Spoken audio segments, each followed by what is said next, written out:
ඔයාට සාර්ථක වෙන්න ඕන නම් ඔයාගේ මෙන්න මේ රහස් තුන කාටවත්ම කියන්න යන්න එපා. අංක 1.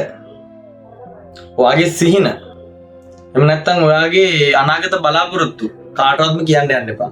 මොකද අන්‍යයන්ගේ ඍණාත්මක අදහස් වලින් ඔයාගේ බලාපොරොත්තු ඔයාට ඉෂ්ට කරන්න බැරි වෙන්න පුළුවන්. අංක 2.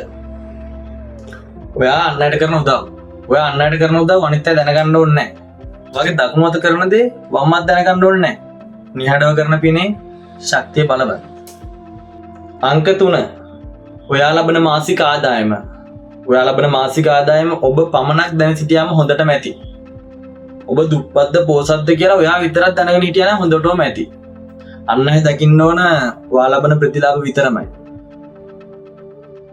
සාර්ථකත්වය කියන්නේ නිහඬව යන ගමනක්. ඒක නිසා මේ රහස් තුන රැක්ගෙන ඔයාගේ හීනේ කරා යන්න.